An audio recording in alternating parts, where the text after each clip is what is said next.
Hi, English 111 students. I wanted to take just a little bit of time to talk about setting up your essay and using research and making sure that you're using MLA format for the citations and your works cited list. Please note that there is an MLA format PowerPoint posted on Moodle, and it does go through how to use the correct format for your citations and your works cited page. But I'm going to show you some things here too. So I've got a couple of things open. First, I have this empty Word document. I haven't done anything to it yet. And then the other thing I have open is the results from a search that I did in the databases that we have access to through our library. So this is what the video was about last week. So if you haven't watched that and you don't know how to use this kind of search function from our library, you want to go back and watch that video, because this is the type of source that I want you to use in this essay and in the last one for the semester. So you log into my SCC, and then instead of being in the Home tab, you go to the Library tab, and then you use this one search box. What comes up are results from all kinds of different sources from all the different databases that we have access to. I have narrowed my search, you can see, by clicking full text online, because it doesn't do me any good if I can't see the full text of the article. And I've limited it to scholarly journals. That way I'm not seeing things like magazine articles or newspaper articles, because those are not academic. These are academic articles that are being shown to me right now. So you can see I just searched for the word slang. Remember that this particular essay, you're looking at cause and effect, and you're looking at it in terms of language, anything that has to do with language. So the reading that you're doing this week and taking notes on is by John McWhorter. We've watched a video with him in class before all this happened. And he mentions in that video that slang is an interesting place to look at how our language is used and how our language gets changed over time.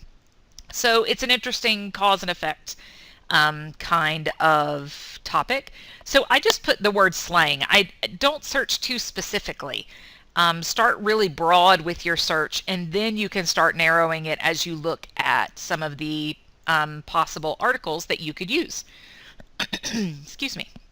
So this first one, good slang or bad slang, embedding internet slang in persuasive advertising.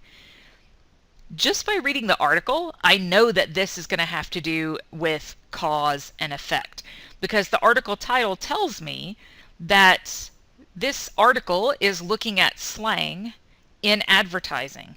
So I could ask the question, why? Why put slang in advertising? That's looking at causes, right? What caused these people to put slang in this advertising? I could also look at it in terms of effects. How does slang, or the use of slang terms, affect us? Does it convince us to buy things? Because this article is about persuasive advertising. So by doing my research, I'm actually helping my brainstorming process as well for my essay. I have a general idea of what I want to write about, but by doing research, I get better and better at looking at very specific ideas that I can write about. I have also narrowed this search. Let me scroll down just a little bit. Over here on the left, whoops, my computer does that sometimes. Over on the left is where you've got all of the things that help you limit a search.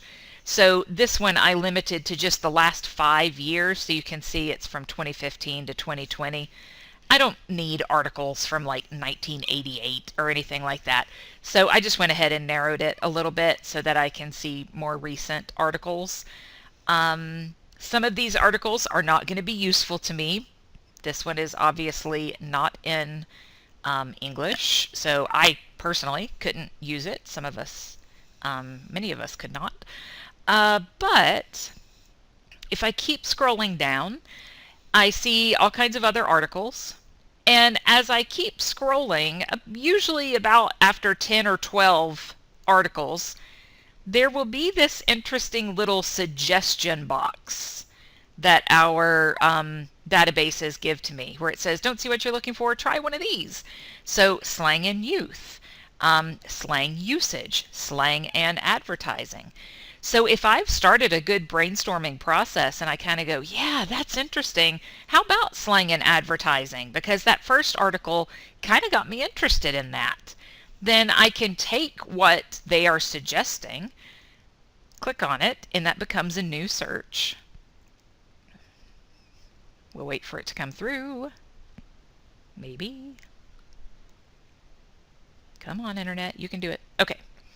So I still have my limits, right?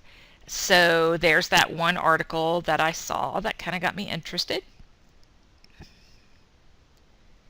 So I can keep going down. Language barriers of the Salesforce. And then notice it gives me a little blip of that article and the word slang.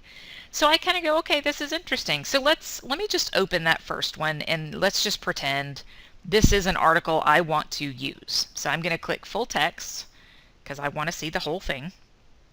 And it tells me the full text online is found in this database, PubMed. And I go, awesome, fantastic, show it to me. So here's the article. And the database that it's in is PubMed. And it gives me all of my information up here that I'm going to need in my works cited list. So it gives me the title of the article. This is the title of the journal that the article was found in. These are the authors. There are 4 of them. This is when it was published. So date. This is volume and page number, and it gives me a date and then a DOI. That's going to become important for my works cited page. And if you've looked at the MLA PowerPoint, you see where the DOI comes in handy. So if I start reading this article, the abstract alone, which is just a summary of the article, gives me some really interesting sentences that I think I could use in my essay. So notice this sentence. Says, we found that using internet slang in advertising significantly increased audience attention compared with standard language. But it did not necessarily improve product evaluation or brand awareness. So using slang increases audience attention. Cause and effect. Interesting idea. So maybe that sentence gets used in an essay that I might write about slang and its effects on people. There we go. Let's say that's my essay. So now I go back to my Word document. Let's get it set up the way that it's supposed to be set up for MLA, right? So Times New Roman 12. Everything is double spaced in MLA. Everything. And let me remove that crazy little extra space. All right. So I put my name. I put, ooh, it did not remove my extra space. That was way too much. Whoop, that's because I'm on triple spacing. Okay, professor's name, my class, the date, whatever date this is due. It's not March, but whatever. I'm just putting today's date. Let me also go ahead and insert my page number at the top on the right-hand side, with my last name next to it. Your last name, whoever the writer is, it's their last name. And then I like that to also be Times New Roman. Okay, double click, back down here. So I'm going to center my title of essay, something interesting. I don't know what it's going to be yet. Let me go back over here. Here's my intro paragraph. I want this to be something about slang's effects on people. That's going to be my general topic. I'll figure out my thesis in my intro a little bit later. So body paragraph number 1, slang effects in advertising, because I've already looked that up. I could do slang's effects in texting. That was one of those suggestions back on my search in my articles. So maybe I can come back, let me go back to my searches and do slang and texting. So as I build my essay, I'm also building my research. So I'm trying to do the two together so that I'm finding things here with articles and quotes and things like that, that there is a direct connection between what I'm searching for and what I'm writing about. So here's the influence of texting on grammar and executive functions in primary school children. That's really specific. Totally fine. I'm not writing about primary school children, but this is going to have good information about texting language. So even though this source is not exactly what I'm writing about, it can still be useful. So keep that in mind. You don't have to have sources that are exactly your thesis or your topic. As the writer, you're the one responsible for making the connections in your essay. But this could be a really interesting article. So I'm opening up that full text. Here we are. If you do have a chance to use a PDF, use it, because it gives you page numbers, and that's going to be important whenever I quote. So this article, again, gives me all the information up here I need. It gives a title, authors' names. Over here it tells me where it was published, which journal. And again, some really interesting things here that I could talk about. When sending text messages, children often use a special type of register, which is called text ease, right? It's kind of the language of text. We've talked about that in class. So I think it's really interesting to see how that kind of use of that kind of slang affects people, and in this case affects children. So the abstract, which again is just a summary of the article, it says the main aim of this study is to investigate whether the use of text ease influences children's grammar. And so it will tell me down here to say that the more words children omitted in their text messages, the better their performance in grammar. Well, that's interesting. It says our results show that text language, text ease, is positively related to grammar performance. Ta-da! So that's an interesting thing. So that goes right back here in my essay. Okay, so let's say that I'm writing my essay, right? And I'm writing this paragraph, let's say, slang effects in texting. I might say, according to a study conducted in, what year was this? 2016.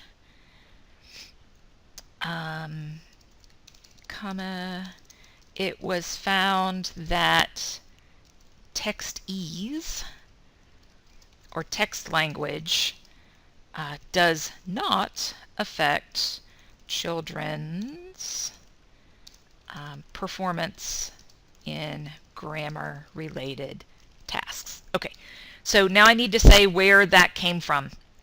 Anytime I refer to a source that I have found, even if it's just a brief reference like this, or if I quote from it, like word for word, and I use it in my writing, the end of that sentence has to have what's called a citation. So this is where I show my reader where that information came from. In MLA, it's a set of parentheses. Again, go back to that PowerPoint and make sure you read that. This particular article has 5 authors.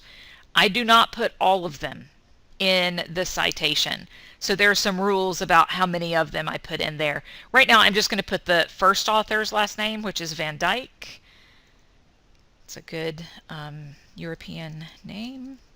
So Van Dyke, and then a page number. So where is my page number here? Page 1 of 22. So I'm just going to put page 1.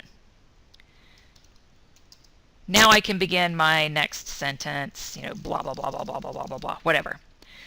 So every single sentence that uses research or refers to a source in any way needs to have this parentheses at the end, which has the author's last name and a page number.